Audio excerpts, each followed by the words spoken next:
Time to show some respect for things we don't really care about. Welcome to Tabletop Shop.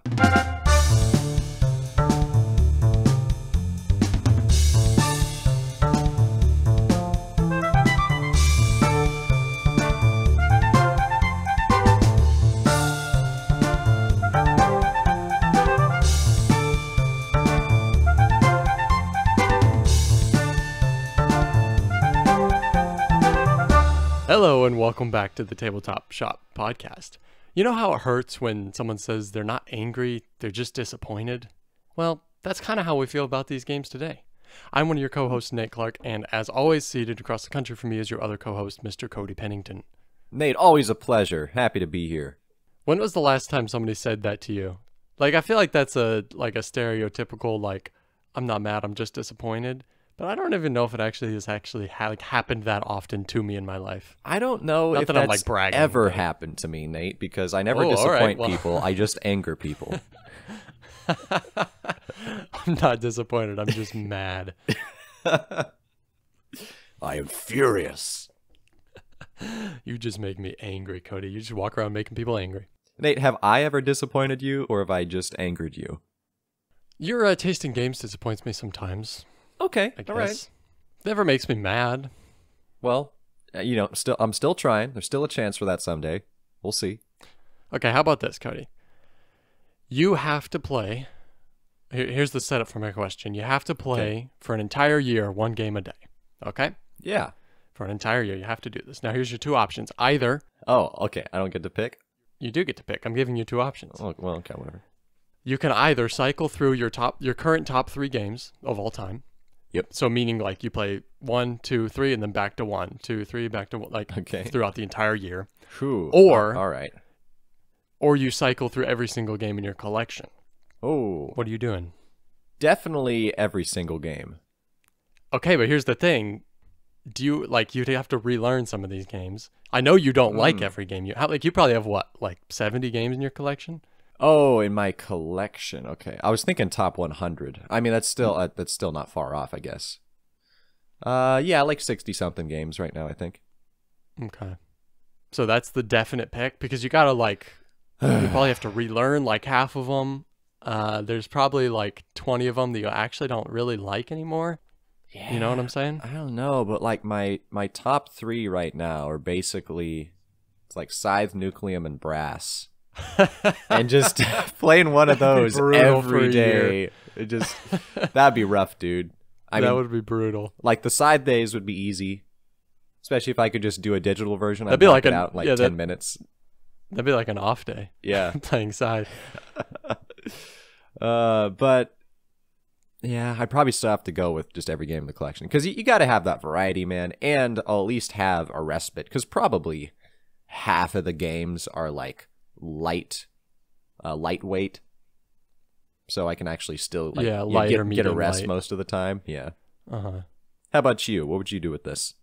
Oh, I think I would definitely do the same. I also have a much smaller collection than you do, so it's a little more, I guess, curated. I get rid of stuff pretty quickly if I don't want it, So. Well, this would be a much more boring question if your entire collection was your top 3 games.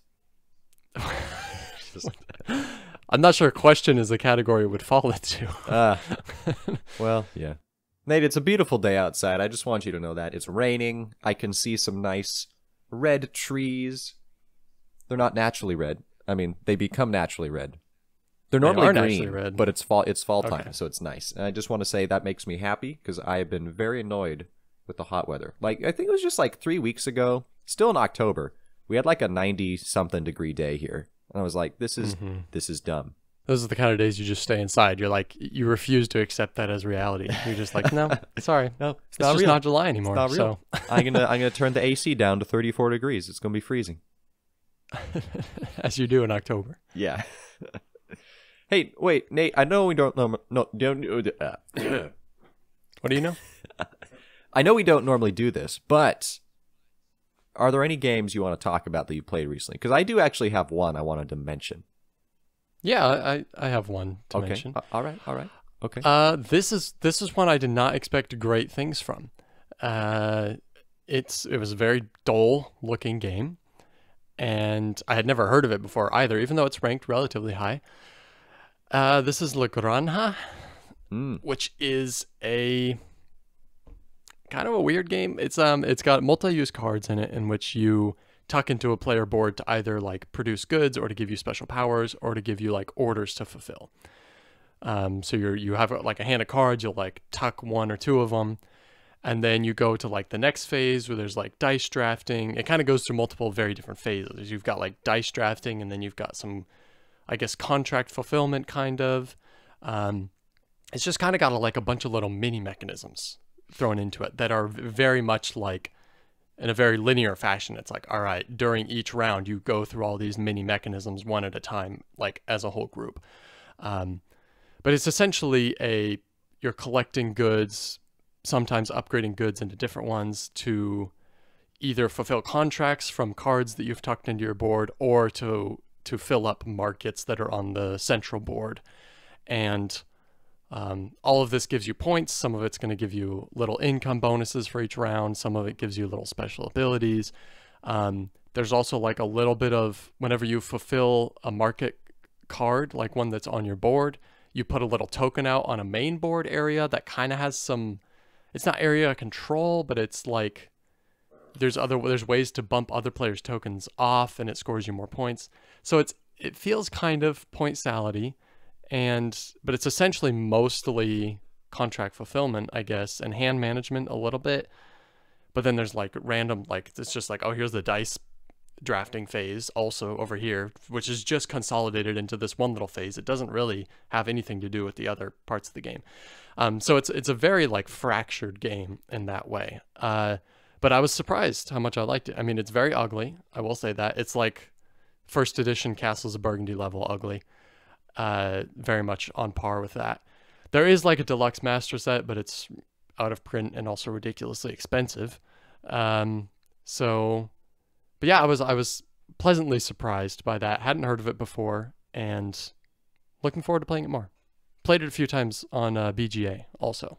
I will say, looking at the original versus the deluxe master set, it really is like an original Castles to the Castles Anniversary Edition kind of change. There's also El Burro, which is like a second edition.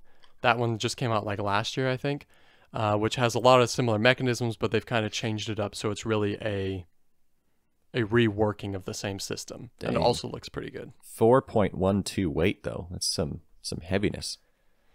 Yeah. It's, I mean, I know La Granja is not that high, but it's good. It gives off some kind of Agricola vibes, but I guess mostly in theme, but also a little bit in tightness of resources as well, and competing over some things with people. So yeah, I was pleasantly surprised. Would recommend. Can probably find it pretty cheaply. Interesting. Okay. What'd you play, Cody? Well, Nate, I played a little game. This is one of those games that I would see and it would like, hey, that looks kind of cute, looks kind of fun. And then like you click on the BGG images of it and you're like, oh, this looks dumb, never mind. And then you never think about it again until the next time that happens, and you just kind of repeat the cycle. Until you finally capitulate and buy it. Yeah, finally broke down and bought, because it was cheap and it was available, Fox in the Forest. And it's one of those Duet games. Or the original? The original, which is still just a 2-player game, so the duet thing is kind of dumb. Except it's just a cooperative version. It's duet instead of duel, right? The other kind of 2-player Fox in the Forest. Yeah. Have you played this? No, I haven't. Okay. I'm interested though. I mean, it's ranked really highly. Yeah. It's I don't think it's as incredible as it's like made out to be. I mean, the theme is like kind of cute and it's nice. And the system, it has some novelties to it. So basically, what you're doing is it's a trick-taking game, and you play like 3 rounds, and you're trying to get points. So depending on how well you do, you don't necessarily get a number of points per trick you take. You get a number of points based off of how well overall you perform that round. And then the goal is like you play a certain number of rounds until you get like 21 points. But the thing is, there's sort of a greediness system. You have to have some restraint. So if you take too many tricks of the total possible tricks, I think there's always 11 possible tricks. So it's like if you take 9 or more of the tricks, you actually get no points, and you're labeled like arrogant or greedy or something, and the other person gets like the 6 or 7 available points for the round. So conversely, you can try to play the opposite end and try to purposefully take no points or no tricks so that the other person gets none and you get all the points. Right. Otherwise, so shooting the moon, essentially. Yeah, basically. Otherwise, if you do like, I think it's if you get anywhere from like 4 to 7 tricks, you'll either like win or lose, and then a certain number of points are divided between each player, like proportionally. And then beyond that, it's just numbered cards of like 1 through 10 or 1 through 11, but odd numbered cards have like a power to them that's always the same. Mm-hmm. So it just kind of changes it up a little bit. So the powers like aren't phenomenally interesting. I mean, they make it a little more unique than just a standard trick taking game, but probably more the interesting part is trying to balance how many tricks you take. So yeah, it's worth a little shot. I think Kirsten and I weren't like super impressed with it, but we're gonna keep it. Okay. Box in the I guess it's for a game to not be amazing but to still be okay, you want it to be a small, short game, right? If you've got like a 2-hour game that's like, it's okay, but it's not great, it's like, well, then you're never going to play it. Yeah, right? Exactly. If you have a small little game that's like, well, it's okay, then it'll still see the table sometimes because it's not a big investment. Mm-hmm.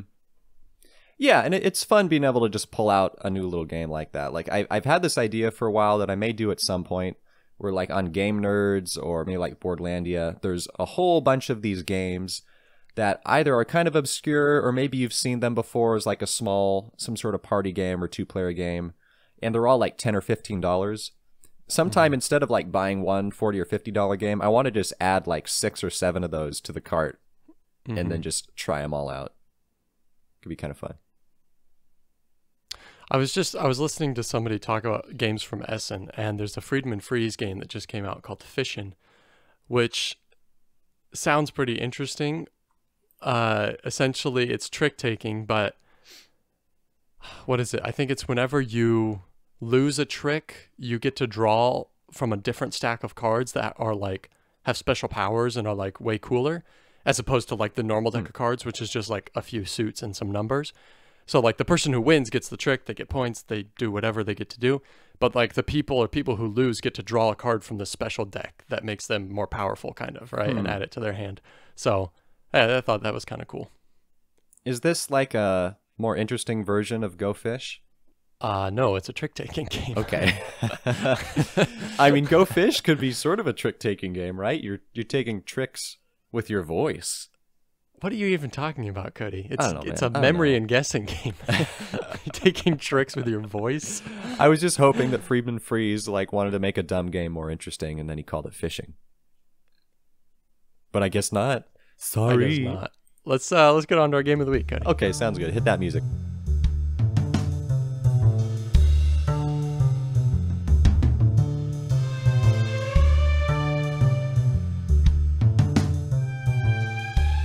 All right, I'm going to generate 2 letters, L-I. L-I. 7. Okay, this is a real game, Cody. Hey! I found it too. You did find it. Libertalia? Yeah, baby. Libertalia. Hey, is our game I know of the we've week. only done this like 3 times now, but this is, I think, the first time we've actually got a legitimate game that's like at least in the top 1,000. So this, what I know about this, you'll see it says re-implemented by Libertalia Winds of Galecrest. I believe that's a Stonemaier production, actually. Oh, But really? that's relatively recent. Yeah, 2022, Stonemaier reprinted that. It's not a Stegmaier design. It's still Paolo Mori, looks like. Who also did, what's that one you like that I hate? Blitzkrieg, right? That's also Paolo Mori. So you already know how I feel about this game. So you've got some similar feelings then? Have you played Libertalia? No, I haven't. Actually, a while ago, I had a chance to play the 2nd edition, but it didn't happen. So all right. I'm not sure what the point of that story was. Yeah, so this is from 2012, ranked currently 596. Pretty impressive. Yeah. It looks like, I mean, it's a competitive game. That is, I guess it's very piratey in action, right? It looks like you are actually kind of fighting people. You have crew members, and You must thwart the plans of competitive pirates over the course of 3 rounds, using cards that show the same crew members as your It looks opponents. pretty abstract, if I'm being honest. Looking at this, just looking at a picture of the board laid out, it's got like a card market, and it looks like everybody has a little ship, but it's kind of just a piece of cardboard with some like player aids on it. Yeah. And then it looks like it's a card game, honestly. It looks like it's pretty much almost entirely a card game. Which is a little bit sad, because I know It's I've a heard little the name disappointing, Libertalia right? quite a lot, and you look at the cover like, this is going to be a cool pirate game, right? But if you're just putting out cards, it's boring. It honestly, yeah, it looks like a card game, maybe a little bit of resource management. Now, I mean, well, before we get too much into this, let's go look at our reviews. I'm expecting most of these to be pretty highly rated, but let me see if I can get a 2 here. You starting low, I'll start high. Yeah, Reptilian Samurai, Cody, says, interesting bluffing mechanics with simultaneous selection of characters with the same abilities, but feels bad to lose out on things based on random chance. Slow and boring, better to play Sushi Go. Interesting. It sounds a little bit like Citadels the way he's describing it. What is it? Simultaneous selection of characters. Sounds like Citadels. Well, we've got a lot of 10s up here. We got a very strong pirate theme. Knife in the back many times. Bluff. Confusing your opponent. The key is to read your opponent's intentions well. So it's more of a thematic game in maybe in the mechanisms, if not in the physical presentation. Okay. What's the most middle review? Go to we got a 5.5 somewhere. I see somebody saying they much prefer the new version, which doesn't surprise me necessarily. Actually, the new version is ranked slightly higher. It's 514, which is pretty close to each other, actually. Bank of Dracula complains, screwing over other players shouldn't be so fiddly and procedural. He must want it to be more visceral and annoying, I guess. I will say the new version looks better. I'm looking at the Winds of Galecrest version. Still looks decently abstract, but it looks a lot better. This original version is so dark, you know? It's so unattractive, I would say. Yeah. Yeah, the new one's very bright and flashy. Very colorful, yeah. Here, Nate, here's a 5 rating. I just don't like it. All right. Well, with that, Cody, what are your thoughts, and would you play it? Oh, I'd definitely play it. I'd give it a shot. It seems like it has some love, also some hate, but I mean, for the most part, any game that's rank 1,000 or above, I'd be willing to try at least. I would definitely try it. I mean, you've got a well-known designer, you've got a highly ranked game, even if it's kind of ugly. That doesn't bother me too much. I guess it's the sort of thing where you have to go in knowing what it is. So we've got bluffing and we've got take that, right? Yeah. If you go in not wanting that or not expecting that, then you're probably not going to like it, right? There's probably some swinginess, some randomness in people playing cards that feel overpowered and they hurt you and you can't do anything. It's probably got some of that in it. But if you know that going in, then yeah, I would definitely try it. Yeah, it depends on how well balanced those games are. A while ago, I played the Red Dragon Inn finally for the first and only time so far. And that, you get a little unique mini deck of cards, and you're just slowly trying to smack other people upside the head in gameplay, getting them drunk and adding to your own stamina and all that. And I kind of enjoyed it, but it felt, kind of chance-based, I suppose. And it felt like the sort of game that you might play, I don't know, maybe even at a brewery where everyone's just kind of having a drink, relaxing, having a good time. You're not going to sit down and play a super heavy Euro. It's you need a different atmosphere kind of than let's have a game night kind of a thing. Yeah. It's definitely the kind of game where you can specifically gang up and target specific players if they're getting too far ahead. Which, that's just kind of a balancing factor. But again, it can be kind of annoying if you're doing really well, and then maybe you turn over a bad card or everyone else just starts smacking you. So I'm curious if this has elements of that.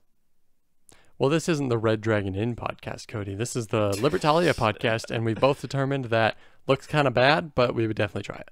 But how much is it? eBay listing from $18.99. Hey, free shipping. I'll take it. Where is this? Geek Market, I'm seeing 30. It looks like 30, maybe 25. Ooh, here we go. $19. Missing playing card board. How do you lose that? It's like it's where you put everything on. It's the biggest piece. Yeah. Maybe somebody dumped their beer on it. It's maybe they just didn't like it and they got rid of it. Huh. So anyway, that's Libertalia. I'm getting distracted now. What is Lewisborg 1758? What is that, Nate? What are you talking about? Is that a game or is that a username of somebody who commented? No, it's another game for sale on eBay. Oh, this is new apparently. I was looking at the cover. You should type in. Doesn't look new. Lewis Bourg 1758. Looking at the cover, I would have thought that this is like a 1987 game or something. Yep, that's your. It still looks like a 1987 game. This is coming out this year, dude. What on earth? You know what? It honestly surprises me how there's a whole subset of gamers, Cody, the war gamers dude. that we know nothing about. But like, well, I was just looking at actually on Board Game Geek. I was looking at things that just recently funded. Here we go. Pontiac's War just funded 570%. It's just the same thing. It's a bunch of cardboard tokens and a brown map, but people eat it up, man. So if they like it, then good for them. I mean, I'm guessing this is the kind of thing where the people who are into this, they're willing to drop lots of money to get a new game of this kind. And obviously there's something to it, because so many of these have been made that it's just there's a certain type of gamer that likes that, and that's what they're going to play, and they're always going to like it when a new one comes out. Just like you have that people for every subgenre of the hobby. So I mean, we did play Escalation, so we've got some experience, dude. Let's not go back to that crap. Okay. Let's get onto our list here. Okay. Right. So this is one we've talked about a couple times in previous episodes. So we're going to be talking about 3 games that we respect, but we don't actually like that much.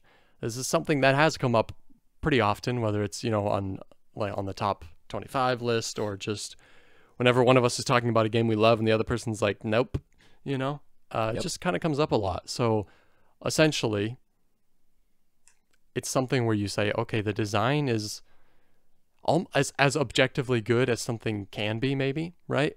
Mm-hmm. But without it actually being objectively good, but it doesn't work for you. Right? I might be able to say that about whatever Pontiac's War or whatever that's called, It's probably a good design, right? It's probably an airtight design. I would assume so. Probably most of these war games are. Definitely not for me. Yeah.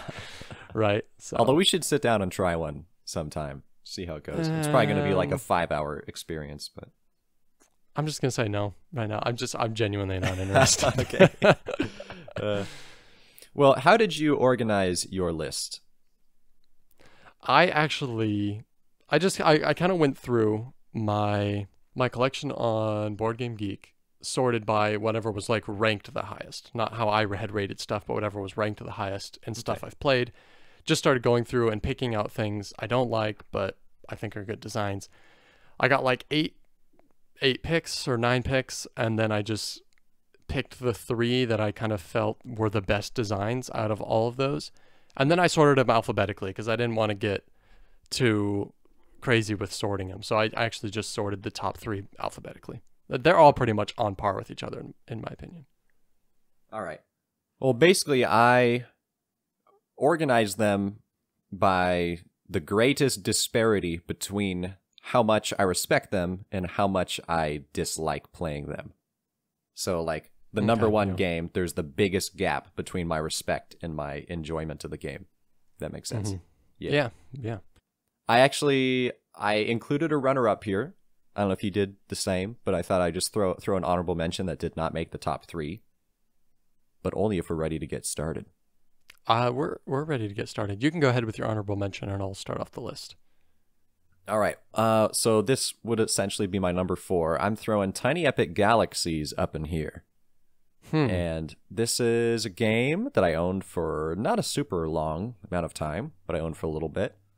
And so again, since it didn't quite make the list and it's back here, there's like not that much of a gap between the respect and the dislike.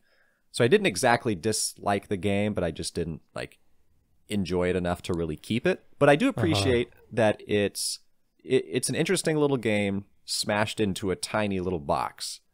So that alone is kind of a nice little accomplishment. But I think this is also kind of the flagship of the Tiny Epic series. I don't think it's necessarily the first one. I'm not sure what I the first one believe it's was. the highest ranked without actually checking. Yeah, I think it definitely is. But it's pretty cool how oh dang, who's the designer? I'm blanking out now. Scott Alms. Scott Alms kind of just has a whole series of these games that he keeps cranking out, and people just kind of like a little Tiny Epic game. So that's just like war games, man. Yeah, it's got its niche crowd.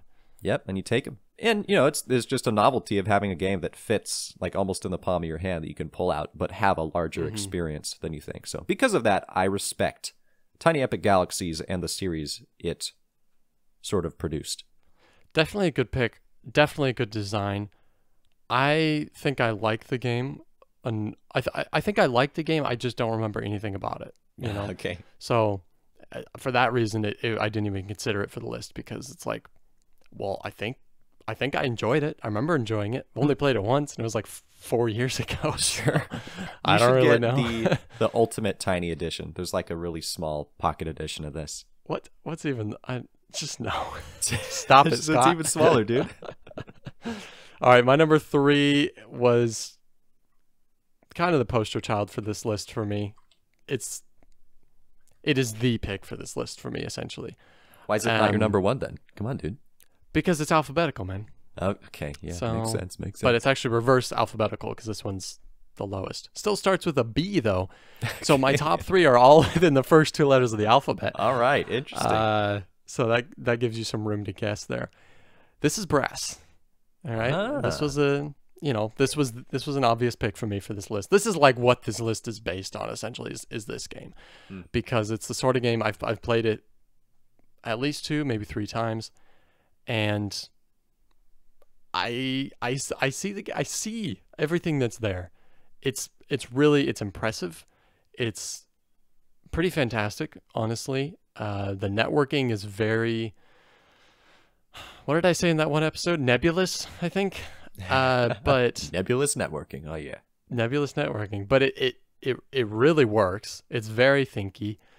The economy system works pretty well where the resources are on the board and sometimes you have to use the networking for them. Other times you don't, depending on the resource. But then there's also like the coal market that is a factor in that.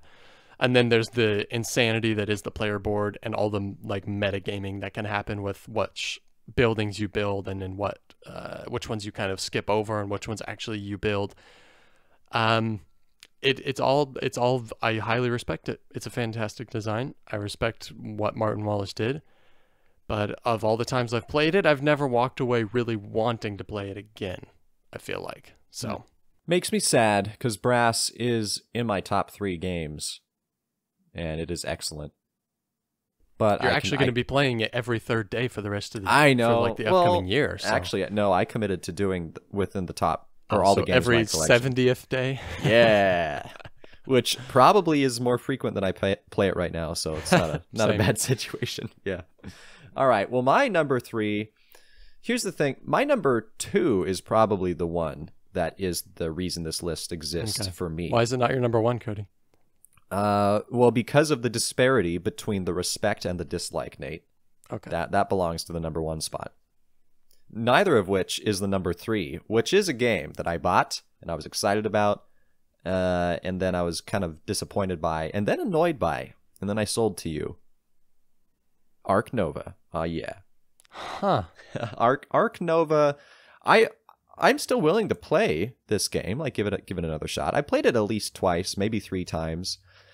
And it's hard to, I don't know, it's hard to really say why I didn't like it that much. I was going to say I was under the impression that you didn't think it was that great of a game after playing it a couple times. Well, it's like I can see that it's a good game. It's balanced a lot of different things. It has a couple novel concepts. You've got your own little player board that you're balancing with putting these little hexagon-shaped things in that are all their own little polyominoes basically, and then there's this whole card system, and then even the scoring system is kind of its own unique thing.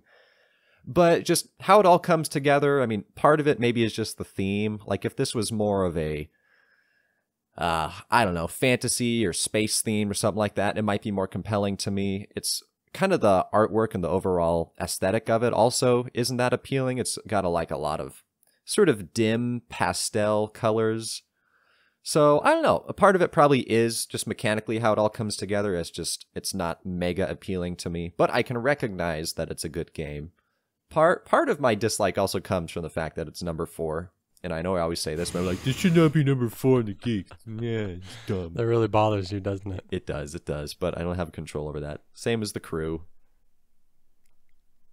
But yeah. Yeah. I mean, I just feel very much the opposite. I feel mechanically that this game really clicks for me. One thing I do recognize is that the big deck of cards is maybe too big. That's probably the weakest part of the game, because sometimes you really just can't get a tag that you need, you know? That's probably the weakest part of the game, but overall I love it. So, all right, cool. What's your number 2? 2 has the same artist as your number 3, Cody. Who's the artist for this? Nate, this has 4 artist lists. Dennis Lohausen. So it's not Stefan Biker or Loic Bileu or Christoph Tisch? Dennis Lohausen. Okay. Who I'm just looking at actually what Dennis Lohausen has done, and he's done some serious games, man. Ark Nova, Gaia Project, Feast for Odin, Terra Mystica, Quacks. Dang. He's all over the place, man. He's got... Wow. Wait, how many here? Let me see. I'm going to sort this by rank. 2, 3, 4, 5, 6, 7. 7 games in the top 100. That is impressive. That is very impressive. Not that, I mean, we're talking about an artist, not a designer, so not quite as impressive, but still. But it's still interesting. Yeah. Wait, I wonder if he did the good art or the bad art for Ark Nova. Would that change your opinion of it? Of Ark Nova? Well, or of I don't know. The artist. Of the artist, yeah. I'm guessing he did some of the better artwork, because actually, you know what? Just looking at the other stuff he's done, the stuff I listed, none of it really has good art. So, hey, Quacks isn't bad. My number 2, I also don't really like how it looks that much. This is a Stefan Feld design. It's called Bonfire. This game is, I don't want to say airtight. I don't think it's airtight. I think it's very impressive, though. It's like it's a very complex mishmash of different mechanisms, and it's very some parts of the game are very procedural as well. It's not procedural like I was saying with La Granja, where it's like, okay, here's the round and you go through all the steps and you do all the things. It's like you have a lot more flexibility where you can pick what actions you want to do, but certain parts of the game are very procedural.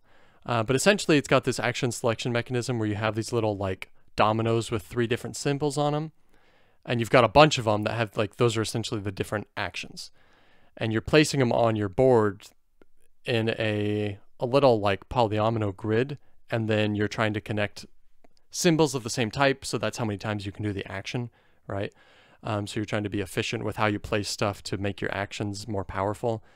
And then there's a lot of different actions. There's some kind of pick up and deliver stuff going on one part of the board. There's one part of the board that has this probably over convoluted drafting mechanism where you're drafting little tokens and you get some little bonuses to go with it.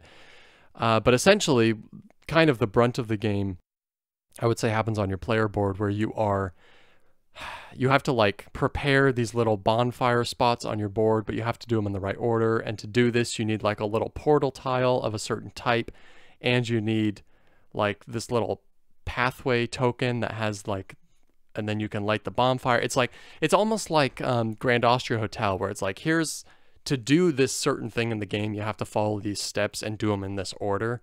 And if you don't quite prepare well enough, then you're kind of screwed. It's kind of like that.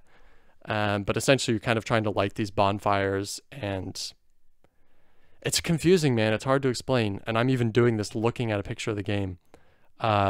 It's pretty ugly in my opinion. I think the graphic design especially is lackluster, but overall, I mean, I was impressed with the design, but it felt so cold and so like you're just calculating all the time, and it wasn't really fun, you know? Okay. Yeah. It looks different, that's for sure. And this is pretty new. This is 2020. I've never heard of this one. It's not that popular, and I'm not surprised because it's definitely not like a crowd pleaser because it's such a weird game. And also the theme is not really attractive either, right? Sure. It's like creating sacrifices to gods or something. It's not like it's not a crowd pleaser in that sense either. Yeah, kind of like Ark Nova, wouldn't you say? No. Zoos are like one of the biggest themes in board gaming. I know. Well, I mean, that's so boring though. Who wants to do zoos, man? I guess Zoo Tycoon is a thing. Well, I don't know if that game's really that popular. I was gonna say Dinosaur Island is that's a zoo game. That's true. A Dinozoo. Anyway. New York Zoo is a very good game. Do you know what's not a zoo game? What is the opposite of a zoo game? Opposite of a zoo game would be like would be my number 2. A nature game. If you think about it, it's kind of the opposite. That's true. That's true. I mean, still closely related in a different sort of way, though. Nah. My number 2. This is an Eric Lang game, a game that I think you bought for me that I had on my list, and then I played it, and I was like, "This is a good game that I don't really like because I don't like fighting games very much. I don't like the head on head. I'm actually surprised conflict. that this is on your list. Really? Okay. I'm surprised because I didn't know if you really appreciated the design that much. I definitely did. And I'm still like, I kind of want to go back and play this again and just give it another good try. I know it's probably going to be the same result for me, but we're talking about Blood Rage. Yeah, boy. See, like, it's kind of like the opposite of a zoo game because there's like weird, crazy creatures going around the map, attacking people. So, anyway. Yeah, been a while since I played this, so I don't recall it super well, but I know you're kind of spawning some troops, and there's some interesting card play and card drafting. And the main thing I kind of remember from it is just getting frustrated when you have a nice combo set up and you're trying to take over some stuff, and then just all of a sudden someone else like wipes out half your guys, and you're like, what am I doing? This is dumb. But then you're like, but I want to put more guys on the map and see what happens then. Ooh, look, I got this monster guy, and then they all get wiped out again. And you're like, So I could appreciate the force behind the game, and I can recognize that it is a well-designed game, but just not quite up my alley. So that's why it makes number 2. I mean, if you want to play it again, we can next time I'm back. But I don't know. I don't think you're going to like it even the second time around. So okay. Maybe we should just play Evacuation. We should play Evacuation. My number 1, Cody, has the same artist as your number 3. Okay. Stop it. Do you have a guess? Wait, the same artist. I mean, we still have four options here. Yeah, it's still Dennis Lohausen. It's okay. Still this guy. These are actually just my top 3 Dennis Lohausen games that I don't actually like that much. Okay. Well, it couldn't be Quacks. I know you like Quacks. Yeah, one guess. I'm gonna look at his top games. Nate is. Have you played that? Have you played Voyages of Marco Polo? Lock in a guess, Cody. You're not getting any hints out of me. The Voyages of Marco Polo.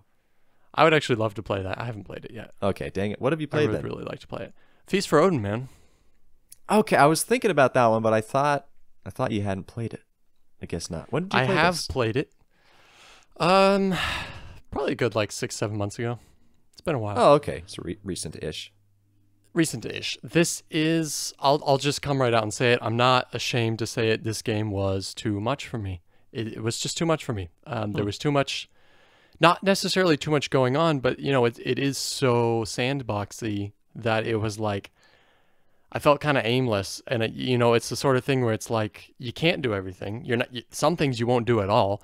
So pick what you're gonna do it well, and do it better than whatever the other people are doing that they're focusing on, right? But you start to get like, you start to do something and it kind of connects to this over here. So you start to dabble in that a little bit and it starts to connect to that. So you start to dabble over there, but you can't do that too much. You really got to have self-control. And I mean, I've only played it once. So like obviously repeat plays are going to improve that, you know, but it was just too overwhelming to the point that it was just kind of like, I just felt frustrated that I wasn't being efficient, you know, and I always felt just kind of this stress of like, I'm not doing what I'm doing as well as what everybody else is doing. Right. Sure. You know, so I mean, it was, listen, it's fantastic. It's very impressive. It more than deserves the rank that it has and all the love that it gets. And I even played it with the Norwegians expansion, which actually apparently streamlines some parts of it and definitely makes it a better game.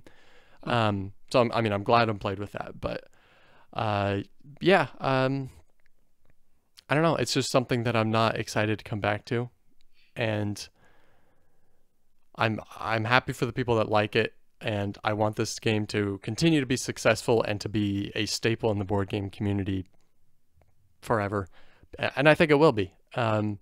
And I'm sure at some point in the future it'll get another revamp and a reprint and a redesign, whatever. But yeah, just didn't do it for me. Uwe games are very hit or miss for me. Some of them I enjoy quite a bit, and then a lot of them just kind of fall flat for me. So this was one of those, A Feast for Odin. Did we play Cave versus Cave together? We did play Cave versus Cave. I was actually I was also relatively disappointed in that as well. Okay. All right. Okay. Yeah. All right. Yeah, I still want to play this. I don't know. It definitely looks complicated, or maybe not as much complicated as it is just like so many options. It's so many options, and if a game's going to be sandboxy, I need it to be more thematic, I think. This is sandboxy, but it's just like you can do that puzzle or this resource conversion or that set collection. You know, it's kind of like that where there's no theme. If something's going to be sandboxy, I need to be able to get into the theme a little bit, you know, like I mean, I haven't really played games like that, but I'm thinking like maybe like Western Legends or like Star Wars Outer Rim or something where it's like, here's this world, go do stuff in the world, right? And go focus on stuff, but it makes more sense and it's not as abstract as it is in A Feast for Odin. So yeah, if you try Western Legends, I'm curious what you'll think. I was still fairly disappointed with it. Right. But maybe at a higher player count, it would do better. Okay, all Cody. Right. Well, now I have to like look up who the artist is for my number one. Just to all keep right, the streak and I get going. one guess. All right. Well, you've got 5 artists. We've got Bill Eberle, Jack Kittredge, Bill Norton, Peter Olotka, and Kevin Wilson. Oh, I'm sorry. Those are all designers. And I haven't heard of any of them. This game has 5 designers. That's impressive. No, now here's 6 artists for you. 6 Andrew artists. Navarro, Ryan Barger, Felicia Cano, Sabe Llewellyn. I know that from No Country for Old Men. Brian Schomburg and Will Springer. Cosmic Encounter. Yeah, well, how'd you do that? How'd you do that? Did you look up the first designer I listed and all his looked up games? the artist. First artist you listed. Oh, seriously? I don't think you've played Battlestar Galactica. That was also on his list. Have you played BSG? I have played BSG. Really? Yeah. What'd you think of that? I don't remember it super well, to be honest. I think it was fine. Okay, yeah. Well, a ringing endorsement from Cody. It's a big old big team game. Is how it works, with potential for betrayal within the teams, and so that's definitely changes some stuff. What's your pick? But this Cosmic is not Encounter? Yeah, this is Cosmic Encounter, not BSG. Yeah, Cosmic Encounter. I've only played once, and that's right. This is originally from 1977. I forgot about that. But I'm looking at the oldie. 2008. Yeah, an oldie but a goodie, according to some people. So here's why there's this. Yeah, okay, shut up. Here's why it's a big disparity for me between the respect and the like. is this is a negotiation game, basically, where you can like team up with other people against one person. You're trying to balance the balance of power. There's probably a better word to describe that, but yeah. And then you got all these different alien races you can play as that kind of give you different abilities. And I was just not into like, all right, these guys or one person's going to choose to attack me, and then 3 other people join up and they throw in their spaceship, so you just kind of get demolished, and then that just happens to the next guy, and it keeps going around. And yeah, I'm just not really much into negotiation style games. It's just not my thing. I like having the rule set be a little more specific, where here's what I can do, and I know the extent of what you're going to do in response, and then I can kind of navigate it from there. But so I can just see that this is like a very classic game. I know this is like Tom Vasel's #1 game for a long time, and I know it's been around since 1977. And even just like looking at it, this has a weird sense of nostalgia. Even though I've only played it once, like you can kind of feel that the good old days of like weird sci-fi, like in movies and video games. It kind of exemplifies that, so I can appreciate that too. But what were you gonna say?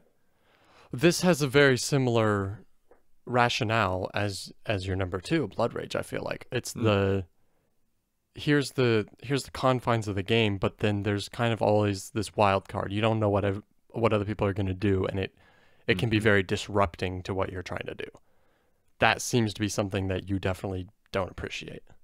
Yeah, not particularly. I can see why people would enjoy that, but I like predictability, homie. I will say I did try Cosmic Encounter Duel, and it's the same kind of thing. Okay. It's very it's very disruptive. It's you can try to make plans, but it's more kind of just like try and corral the chaos for like more effectively than the other person does is essentially what it comes down to. Yeah, I've been curious about the Duel game because it's literally like $10 or $11. Yeah, you wouldn't like it. Okay, I'll just say that. Sure. I know that it didn't get a lot of love. Probably people wanted it to be better than it was because they were big Cosmic Encounter fans, but to me it seems like it, I haven't played the original, but it seems like it probably has some similar vibes. It doesn't have negotiation, obviously, but it has some of that similar kind of like take thatness and destroying other people's plans and coming out of nowhere and doing things to the other player. So sure. Yeah. Well, all right. That's our top 3. Will you ever play any of your top 3 again there? Probably Ark Nova at some point in my life, I would think. I always wonder about it though, because it's like incumbent with that is relearning Ark Nova, right? That's true. And that's a beast. Yeah, I've at least already played it a few times, though. Yeah, right. Like more than once, so I feel like it wouldn't be too hard to kind of lock that back in. Especially because it uses a lot of mechanisms from other games and kind of splices them together. Mm-hmm. But maybe all the little minuscule rules. How about you? Would you ever play your top 3 again? I can honestly say I'm not really interested. If I play any of them again, it'll probably be Brass. Okay. But I'm not terribly interested. And it's the same thing where it's like, okay, I got to kind of relearn it. And I know I don't like it that much anyways. So like, what's the situation where I'm actually going to, this is actually going to see the table with me? So, yeah. Do you like, every time Kirsten and I break this out, which we do, I don't know, a couple times a year, something like that. And we've probably together played it like 5 or 6 times now, maybe 7. I feel like every time we still have to pull it out. Like, wait, so what's that specific networking rule again? Like, how does that have to? If I can place this, like, does that work? It's like, yeah. Some games are like that. It doesn't matter how many times you play it. It just doesn't. Certain aspects just don't quite solidify themselves unless you're playing it, often, right? But like you're saying, 2-3 times a year. Like at this point, I could just play Dune 2 or 3 times a year, but there's not going to be any rules where I'm like, wait a minute, how does that work? It's like it doesn't have anything like that in it for me. Sure. Yeah, can just kind of become reflexive. All right. Okay, well, I know we shot down some dearly beloved games of other people, of each other a little bit. I know you like Brass a lot. Yeah, man. You haven't played the other 2. I don't think you shot down. I like Blood Rage, I guess, but I saw that. I know you don't like it, so it wasn't like, wait, what? Okay. Hey, didn't you say you were surprised it was on this list? I was surprised it was on the list, Uh-huh. but I also know you don't. I know you don't like it, so I wasn't offended. Okay. And remember, be the change you want to have in your pocket.